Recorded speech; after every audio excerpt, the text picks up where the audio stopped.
Hello दोस्तों, कैसे हो आप लोग। उम्मीद करता हूँ आप अच्छे होंगे और अपनी तैयारी भी अच्छे से कर रहे होंगे।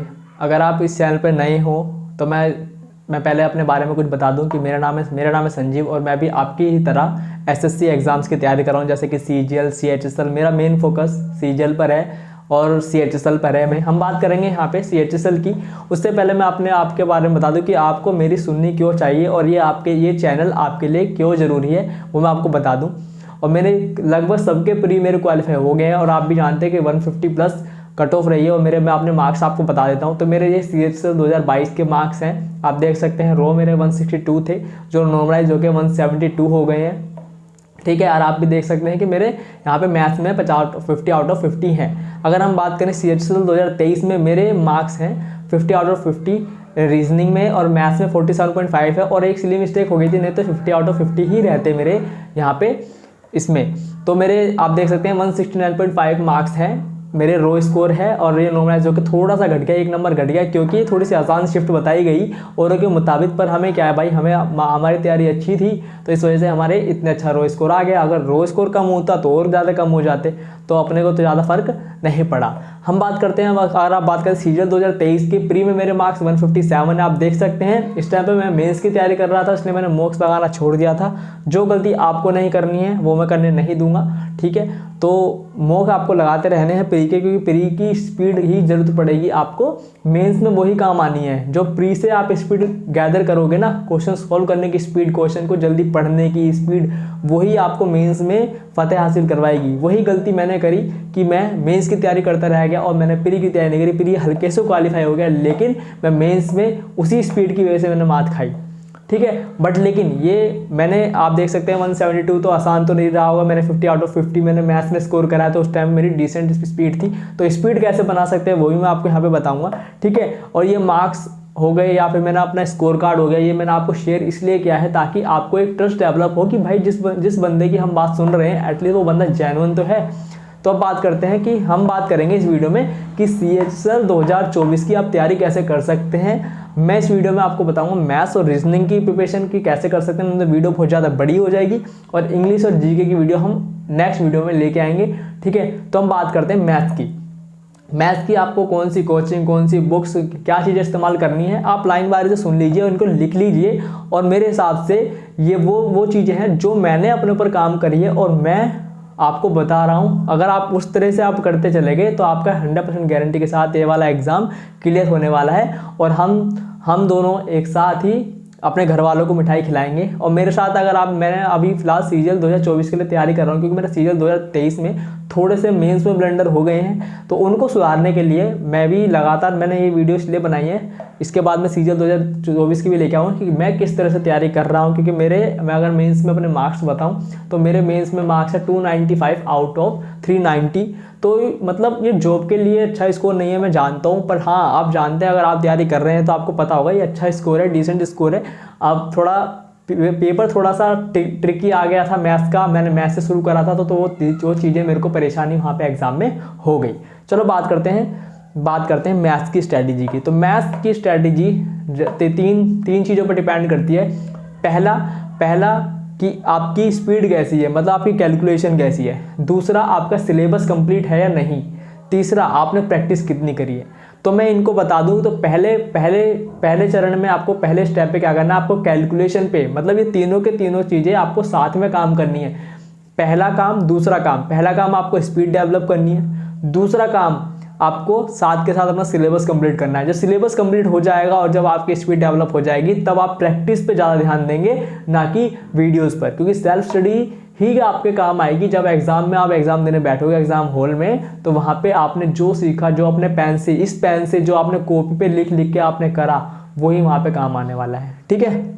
तो बात करते हैं कैलकुलेशन के लिए। तो कैलकुलेशन का आपको कम से कम 20 तक के पहाड़े आने चाहिए, ठीक है। और 40 तक के स्क्वायर तो याद कर लो यार, मेरे को भी याद है। जैसे कि अगर मैं 21 का बात करूँ तो 441 21 का स्क्वायर होता है। अगर मैं 25 की बात करूँ 625 होता है। अगर मैं 38 की बात करूँ तो 11444 होता है। तो मैंने ऐसे याद कर रखे हैं। अगर मैं 39 की बात करूँ तो 1521 होता है। तो ये मैंने स्क्वायर ऐसे याद कर रखे, तो आपको भी ऐसे मुंह ज़बानी याद होने चाहिए ताकि आप आसानी से चीज़ें कर सको, आप कैलकुलेशन में मात ना खाओ। और जो इंपॉर्टेंट ट्रिपलेट्स होती हैं वो मैं स्क्रीनशॉट डाल यहाँ पे लगा दूंगा, तो ये ट्रिपलेट्स हैं, आप इनको देख सकते हो। मैं अपनी शीट भी दिखा दूंगा। अब ये स्क्रीनशॉट देखो, ये स्क्रीनशॉट देखो मेरे साइड में, आपको मेरी शीट दिख रही होगी जिसमें मैंने टेबल्स लिख रखे हैं, मैंने परसेंटेज वैल्यू लिख रखी है, मैंने इंपॉर्टेंट ट्रिपलेट्स लिख रखी हैं, ठीक है, क्यूब लिख रखे हैं, स्क्वायर लिख रखे हैं। तो ये आपको मुंह ज़बानी याद होनी चाहिए कैलकुलेशन के लिए, और डेली आपको कैलकुलेशन करनी है। कैलकुलेशन के एक सेपरेट वीडियो बनाऊंगा जिससे आप कैलकुलेशन इंप्रूव कर सकते हैं, वो मेरी नेक्स्ट वीडियो होगी, तो उसके ऊपर मैं वीडियो बनाऊंगा, तो वीडियो देख लीजिए। आप कैलकुलेशन किस तरह से आपको करनी है, पहले दिन से आप कैलकुलेशन करना। ये मत सोचना कि पहले मेरा सिलेबस हो जाए फिर मैं कैलकुलेशन करूँ, नहीं हो पाएगा भाई, क्योंकि सिलेबस करने में आपको 6-7 महीने, 7 से 8 महीने लग जाएंगे अगर आपको अच्छे से करना है। अगर आप किसी पेड बैच से करोगे, ठीक है, और 6-7 महीने तो आपके एग्जाम में है, तो आपको एग्जाम भी निकालना है, आपको सिलेबस भी कंप्लीट करना है। तो भाई कैलकुलेशन के लिए अलग टाइम डेली 30 मिनट देना आपको पड़ेगा। डेली 30 मिनट अगर दोगे, मैं जो वो सब कहते हैं कि 10 मिनट से काम चल जाएगा, भाई इस टाइम अगर आप तैयारी शुरू कर रहे हैं तो कम से कम 30 मिनट, मैं डेली खुद 30 मिनट में कैलकुलेशन करता था, तो मैं आपको रिकमेंड करूंगा कि 30 मिनट आपको कैलकुलेशन करनी है, ठीक है। वो मैं बताऊंगा क्या क्या करना है। तो मैंने आपको बता दिया, पहले तो ये सब याद करना है, और कैलकुलेशन किस तरह से करनी है वो भी मैं आपको बता दूंगा, ठीक है। दूसरा पॉइंट अब बात करेंगे सिलेबस कंप्लीट कैसे करना है। अब सिलेबस कंप्लीट वो तुम्हारी हेडेक है, वो कैसे करोगे।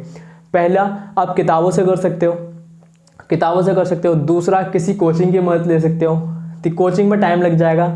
ऑनलाइन पेड कोर्स ले सकते हो या यूट्यूब से पढ़ सकते हो। यूट्यूब से देखो अभिनय सर है, गगन सर हैं, और रेमो सर है, अब्बास सैनी सर है, ये बहुत सारे टीचर्स हैं जो आपको मतलब कुछ फ्री वीडियोस हर अपने चैनल पर डालते हैं। तो आपको कुछ सिलेक्टिव वीडियोस मैं भी डाल दूंगा, या फिर मैं किसी का लिंक आपको डिस्क्रिप्शन में दे दूंगा या फिर कमेंट बॉक्स में दे दूंगा, जहां से आपको हर एक चैप्टर कहां से करना है वो आपको पता चल जाएगा, और वो वहां से कर लीजिए, या मैं ही आपके लिए कर दूंगा। पर मैं अपनी बताऊं, देखो मैंने किताबों से करा है। अगर आप ये वाली किताब देखो, गगन सर की किताब, मैंने गगन सर की किताब से करा है मैंने सिलेबस, ठीक है। सबसे पहले मैं राकेश सर की क्लास से करा है, ये क्लास नोट्स हैं। इस वाली किताब से मैंने लगभग थोड़ा ब्रीफ में, क्योंकि इसमें 500-600 अर्थमेटिक के क्वेश्चंस हैं, और 500 ही 600 मान लो 1000 क्वेश्चन मुश्किल से हमारे उसके एडवांस मैथ्स के हैं। तो सिलेबस आपका डिसेंट, सिलेबस आपका लगभग पूरा हो जाएगा। फिर आपको और मेहनत करनी है किस पे, ये गगन सर के नोट्स हैं, इसमें पूरा ब्रीफ में बता रखा है। जो वो चीज़ें पेड कोर्स में कराते हैं वही इन्होंने नोट्स में करा रखे हैं। तो अगर आप नोट्स करना चाहो, अगर खुद नोट्स ना बनाना चाहो, तो आप इनका इस्तेमाल कर सकते हो, ठीक है। अब बात करते हैं किस चीज़ की, अब बात करते हैं, आपने सिलेबस आपका हो गया, अब हम बात करेंगे प्रैक्टिस की, कि आपको प्रैक्टिस कहाँ से करनी है। तो प्रैक्टिस के लिए देखो, ज़्यादातर बंदे एक ही बुक बताते हैं, मैंने भी वही फॉलो करी थी, ठीक है। एक्चुअली मैंने ज़्यादा तो फॉलो नहीं करी, क्योंकि मैं ज़्यादा रिलाय करता था इन नोट्स पे, मैं नोट्स को बार बार रिवाइज करता था, और एग्जाम में मॉक टेस्ट देता था या फिर कोई टेस्ट लगाता था, तो वो अपने आप प्रैक्टिस मेरी होती चली गई। लेकिन आपको मैं बता रहा हूँ, ये मेरी गलती थी कि मैंने किसी किताब को फॉलो नहीं करा, ये मेरी गलती थी। लेकिन मैं आपको बता रहा हूँ कि आपको ये गलती नहीं करनी है। इसी गलती की वजह से मैंने सीजीएल मेंस में मैं अच्छा स्कोर नहीं कर पाया, सिर्फ इसी गलती की वजह से कि मैंने एक तो अच्छे से नोट्स नहीं बनाए जो आपको बनाने हैं, ठीक है। दूसरा, मैंने कोई किताब फॉलो नहीं करी जो आपको करनी है। वो किताब कौन सी है, आपको 2024 वाले टाइम में मैं किताब को फॉलो करने वाला हूँ, मैं करूँगा पिनैकल, ठीक है। तो इस पिनैकल को आपने टॉपिक वाइज करना। पहले आपको CHSL के एग्जाम के सारे क्वेश्चन सॉल्व करने हैं। मान लो तुमने परसेंटेज सॉल्व कर रहे हो, या फिर रेशियो कर रहे हो, या फिर टाइम एंड वर्क कर रहे हो, कोई भी चैप्टर कर रहे हो, तो पहले आपने सिलेबस करा, मतलब जो टाइप सर करा रहे हैं या कहीं तुमने यूट्यूब से करा, पहले कर लिया। फिर उसी के क्वेश्चंस आप क्या करोगे, CHSL के सारे क्वेश्चंस पिनैकल वाली बुक से लगाओगे, CHSL वाले, क्योंकि इसमें एग्जाम वाइज दे रखे हैं, टॉपिक वाइज और एग्जाम वाइज। मान लो CHSL 2022 में जितने भी क्वेश्चन आए होंगे परसेंटेज से, सारे इकट्ठे हैं। फिर CGL 2022 में जितने भी आएंगे सारे इकट्ठे हैं, तो आपको ज़्यादा दिक्कत नहीं आएगी। ये इस बुक को ले लो और अच्छे से वहाँ से प्रैक्टिस करो। प्रैक्टिस के लिए ये आपको पिनैकल आपके लिए मस्ट है। तो सिर्फ इतना ही है, ये सब इतना करते हैं और इतने से हो जाता है। अगर मैं बता रहा हूँ आपको 40+ स्कोर आने लग जाएगा सिर्फ इतना करने से। बाकी जो 10 मार्क्स है ना, बाकी जो 10 मार्क्स हैं वो डिपेंड करेंगे कि आपने कितनी मेहनत करी है, कितने मॉक दिए हैं, कितने मॉक को अच्छे से एनालिसिस करा है, वो डिपेंड करेगा। एनालिसिस ही आपको रैंकर बनाता है। सिलेक्शन तो लगभग हो जाता है इस चीज़ से, लेकिन आपको रैंकर सिर्फ मॉक एनालिसिस ही बनाएगा। और आज के टाइम पे तो सिलेक्शन भी एनालिसिस की वजह से ही होता है, क्योंकि क्योंकि आप कितना क्वेश्चन कर लोगे, कितना कंटेंट पढ़ लोगे, आपको यही 3 चीज़ करनी है, लगातार बार बार रिपीटिशन में करनी है, ठीक है। हाँ, तो ये पॉइंट रह चुका है। देखो आप ना क्या करो, एक टेक्स्ट बुक का आप वो ले लो, सब्सक्रिप्शन ले लो। देखो मैं उसको प्रमोट इसलिए कर रहा हूँ कि मतलब उसको प्रमोट क्या है, वो अच्छी ऐप है। आपको 300 साढ़े 300 रुपये में अच्छे खासे सब लगभग सभी एग्जाम के टेस्ट मिल जाएंगे। लेकिन आपको सभी एग्जाम को फोकस नहीं करना है। आप CHSL की तैयारी कर रहे हो तो CHSL के एग्जाम्स आप CHSL के मॉक देना, CGL के मॉक देना, MTS के मॉक देना और CPO के मॉक देना। इन 4 के अलावा आपको कहीं जाने की जरूरत नहीं है उन टेस्टों में, ठीक है। आप सेक्शनल मॉक दो, आप फुल लेंथ मॉक दो, आप प्रीवियस सारे क्वेश्चन सॉल्व करो, तो आपको वहीं से प्रैक्टिस करनी है। जब आप टाइम बाउंडेशन में प्रैक्टिस करोगे तभी आप अच्छे से क्वेश्चन सॉल्व कर पाओगे, ये बात ध्यान रखना। एग्जाम प्रेशर में चीज़ें बहुत ख़राब हो जाती हैं, चीज़ें बहुत अलग से वर्क करती हैं, तो आपको उन सर्कमस्टांसिस आपको वहाँ फेस ना करना पड़े, तो आप घर पे ही फेस करके उन सबको क्लियर कर लेना। मैं आपको बता रहा हूँ कि मॉक की नोटबुक एक अलग से बनाना, ताकि जो आपको क्वेश्चन ना आए उस नोटबुक में उसको लिखो और उसको बार बार रिवाइज करो। ये मेरी गलती थी, मेरी कुछ गलतियां हैं जो आपको 2024 के अटेम्प्ट में नहीं करनी है, और वह मैं भी नहीं करूँगा। तो इसलिए मैं आपको बता रहा हूँ जो मेरी गलतियाँ हैं। हर इंसान ना गलतियों से सीखता है। अब ये नहीं कह रहा कि तुम भी गलती करो और सीखो, जो मेरी गलती है मैंने कर दी है, तो मैं आपको बता रहा हूँ कि भाई ये गलती मत करो, तो वो गलती मत करो। तो आप देखो, आप वीडियोस में आपको नोट्स अच्छे से बनाने हैं, ताकि एक बार पढ़ो फिर दोबारा पढ़ने की जरूरत ना पड़े। आपको मॉक की एनालिसिस की कॉपी बनानी है, जो मैंने नहीं बनाई वो मेरी गलती थी, तो इसलिए मैं आपको बता रहा हूँ कि आपको बनानी है, ठीक है। तो मैथ में सिर्फ इतना है। अगर मैं समरी करूँ तो आपको क्या करना है, पहले में कैलकुलेशन करनी है। दूसरा पॉइंट, आपको सिलेबस कंप्लीट करना है, कहीं से भी करो, यूट्यूब, कोचिंग, बुक, कहीं से भी करो, ठीक है। इसके ऊपर मैं वीडियो भी बना दूंगी कहाँ से कर सकते हैं, अगर आप चाहते हैं तो कमेंट में बता दीजिएगा। तीसरा, आपको प्रैक्टिस करनी है, सिर्फ एक बुक फॉलो करनी है, पिनैकल। इसके अलावा कहीं मत जाना, क्योंकि पिनैकल वो कराएगा जो प्रीवियस ईयर में आया है, और जो जहाँ से भी तुम पढ़ोगे, जैसे कि ये क्लास नोट्स हो गए जो मैंने आपको बताए हैं, या फिर कहीं से पेड कोर्स लोगे, तो टीचर इतना बता देगा कि भाई इससे ऊपर तुम्हारा एग्जाम नहीं जाएगा। अगर जाता है तो सबके लिए कठिन है, सिर्फ तुम्हारे लिए कठिन नहीं है। तो इतना भरोसा रखना अपने टीचर पर, ठीक है। चलो भाई, मैथ्स की स्ट्रेटेजी खत्म करते हैं। अब बारी आती है किसकी, हमारी बारी आती है रीजनिंग की। रीजनिंग बहुत इंपॉर्टेंट हो चुका है, क्योंकि हमारा मेंस में भी रीजनिंग आ रही है, तो रीजनिंग इसलिए ज़्यादा इंपॉर्टेंट है। अब रीजनिंग में कुछ टॉपिक है जो सिर्फ मेंस में आते हैं, जैसे कि स्टेटमेंट अजम्पशन, स्टेटमेंट कंक्लूजन, मतलब एनालिटिकल रीजनिंग, जिसमें अपना दिमाग चलाना होता है और चीज़ें हमें समझनी होती है। तो उसके लिए मैं अलग वीडियो बनाऊंगा, लेकिन अभी फिलहाल हम बात कर रहे हैं प्रीलिम्स की, CHSL प्री की 2024 की, जो हमारा जून जुलाई में होने वाला है। तो उसके लिए आप तैयारी कैसे करोगे, तो आपको कुछ नहीं करना। आपको राहुल सर हैं, ये मेरे को जेन्युइनली मतलब मैं अगर बात करूँगा तो ये, और एक इवन कोचिंग सेंटर के हमारे छाबड़ा करके कोई सर है, मेरे को उनका पूरा नाम याद नहीं आ रहा, छाबड़ा करके सर हैं, इवन कोचिंग सेंटर पर रीजनिंग वाले सर हैं। उनकी 12 12.5 घंटे की वीडियो है, ये मैंने साइड में लगा दिया है, इसका लिंक देख लो, मैं स्क्रीनशॉट लगा दिया है, ठीक है। तो आपको पता चल जाएगा कि कौन कौन से चैप्टर आपके रीजनिंग में हैं और वो किस तरह से आपको कवर करने हैं, ठीक है। आप कोई पेड कोर्स ले सकते हो। देखो सब कहते हैं कि पेड कोर्स रीजनिंग में क्या पेड कोर्स लेना चाहिए, तो देखो अगर आपके पास पैसे हैं, अगर आपको 500-600 रुपये नहीं दुखते हैं, मतलब मैक्सिमम 1000 रुपये का होगा, क्योंकि अब तो सारी रिकॉर्डेड वीडियो आ जाती हैं। अगर आपको 500-1000 रुपये नहीं दुखते हैं, आपके पास हैं, तो आप मेरी मानो तो एक कोर्स ले लो, बस उसी को करो और अपनी बस किताब से प्रैक्टिस करो, मॉक लगाओ, खत्म रीजनिंग में। क्योंकि रीजनिंग अब रीजनिंग में आपको कोर्स खरीदने की इसलिए ज़रूरत है क्योंकि मेंस में भी अब रीजनिंग आती है, मैथ के बराबर का वेटेज है। पहले रीजनिंग के लोग मना करते थे क्योंकि उस टाइम पे वेटेज ज़्यादा नहीं होती थी रीजनिंग की, लेकिन अब रीजनिंग की मैथ के बराबर की वेटेज है। तो यार जब मैथ में आप 2-2, 3-3 हज़ार रुपये खर्च कर सकते हो, 4-4 घंटे कर सकते हो, तो डेली का 1 से सवा घंटा आप रीजनिंग में क्यों नहीं दोगे भाई? बराबर के मार्क्स हैं। मान लो मैं पिछली बार की बताऊं, अगर मैं पिछली बार की बताऊं तो मेरे रीजनिंग में कम मार्क्स थे। मेरे रीजनिंग में 69 मार्क्स थे। रीजनिंग में मेरे सीजन 2022 में 69 मार्क्स थे, और जहाँ पे मैथ्स में 90 में से 69, और जहाँ पे मैथ्स में मेरे 87 थे 90 में से। अगर यार रीजनिंग अगर अच्छी होती तो मेरे भी यहाँ पे 87 के आसपास आते, तो मेरा स्कोर कहाँ से कहाँ जाता।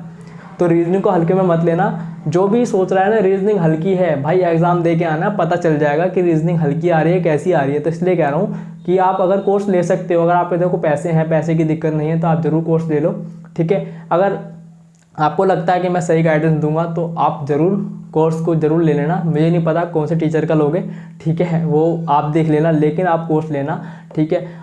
ये मॉक टेस्ट मैं बता रहा हूँ तो यहाँ पे लगातार आप सेक्शनल मॉक देना हर एक चैप्टर रीजनिंग के, तो वहाँ से आपकी इंप्रूव हो जाएगी। और रीजनिंग पर आपको ध्यान देने की ज़रूरत है। अभी से 1-1.25 घंटा रीजनिंग में दो, बाद में सोचते हैं कि बाद में रीजनिंग कर लेंगे, यार नहीं हो पाएगी भाई, नहीं हो पाएगी, ठीक है। तो मैं एक बुक भी है, ये वाली ये बुक है पिनाकल, तो यहाँ से टॉपिक वाइज आप सॉल्व कर सकते हो, मतलब हर चैप्टर के। और कुछ वीडियोस हैं। पहला देखो, आप सिलेबस करो, कहीं से भी करो, ठीक है। दूसरा पॉइंट क्या है कि एक एसएससी एंड गेम नहीं, रीजनिंग की इसकी 7 से 8 वीडियोज़ हैं। ये आपको करनी है कब, जब आपका थोड़ा सिलेबस हो जाए, आपको रीजनिंग की नॉलेज हो जाए, आपके करीब 35+ मार्क्स आने लग रहे हैं। अगर मॉक टेस्ट में कहीं भी टेस्ट दे रहे हो, अगर आपने 50 में से अगर 35+ मार्क्स लेके आ रहे हो, तब उसके बाद में आप ये एसएससी एंड गेम की वीडियो देखिए। फिर इससे क्या होगा ना, इससे आपको और ये स्कोर 35 से 45 तक चला जाएगा, क्योंकि यहाँ पे मेन टॉपिक है, नंबर सीरीज़, अल्फ़ाबेटिकल सीरीज़ है, ब्लड रिलेशंस है, ठीक है। जो इंपॉर्टेंट टॉपिक है, जो हमेशा परेशान करते हैं, कोडिंग डिकोडिंग है, मिसिंग नंबर है, ये सारे के सारे टॉपिक हैं जो परेशान करते हैं। इन सब का हल इन वाली वीडियोज़ में है, तो आप जाके देख लीजिए। मैं नीचे कमेंट में या डिस्क्रिप्शन में लिंक डाल दूंगा। तो ये वीडियो को 6-7 वीडियो को प्लेलिस्ट है, आप ज़रा बार बार देखिए, आसानी से हो जाएगा वहाँ से। तो रीजनिंग यहाँ से आपकी इतनी इम्प्रूव हो जाएगी। चलो अब मिलते हैं हम नेक्स्ट वीडियो में, जिसमें मैं बात करूँगा इंग्लिश की और मैं बात करूँगा जीके की। अगर ये वीडियो आपको इन्फॉर्मेटिव लगी, आपको ये इन्फॉर्मेशन अच्छी लगी, और अगर आपको लगता है कि मेरे को कुछ और इम्प्रूव करना चाहिए वीडियोस में, तो आप रिकमेंड कर सकते हैं, क्योंकि मेरी ये एसएससी की फील्ड में मेरी पहली वीडियो है।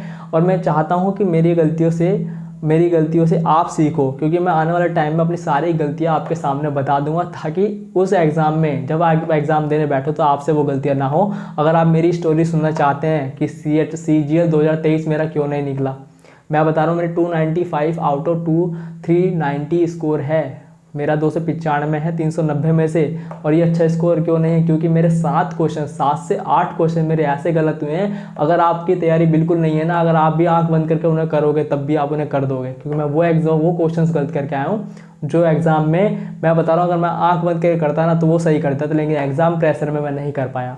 अगर आप जानना चाहते हैं वो मेरी स्टोरी कि क्या हुआ एग्ज़ाम में, कि एकदम से कैसे चीज़ें बिगड़ गई, मेरे मॉक में मैं आपको बता दूं, मेरे मॉक में मेरा हाईएस्ट स्कोर 343 आउट ऑफ 390 था।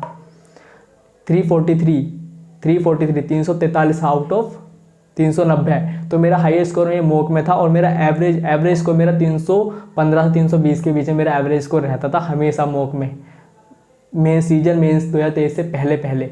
लेकिन एग्ज़ाम में जाकर 295 में जाकर स्कोर अटक गया। क्यों? क्योंकि कुछ चीज़ें हैं जो मैंने नहीं करी। अब वो चीज़ें अगर आप ना करो तो मेरे साथ जुड़ जाइए, और 2024 की तैयारी एक साथ करते हैं, और फिर इस एग्ज़ाम को अच्छे से फोड़ते हैं। तब तक के लिए बाय बाय, मिलते हैं नेक्स्ट वीडियो में। अगर वीडियो अच्छी लगी, वीडियो को लाइक करो, चैनल को सब्सक्राइब करो, बेल आइकन दबाना मत भूलना, ताकि जब भी मेरी वीडियो आएगी आपको नोटिफिकेशन मिल जाए। चलो बाय, ख्याल रखिए अपना, अपने घर वालों का भी।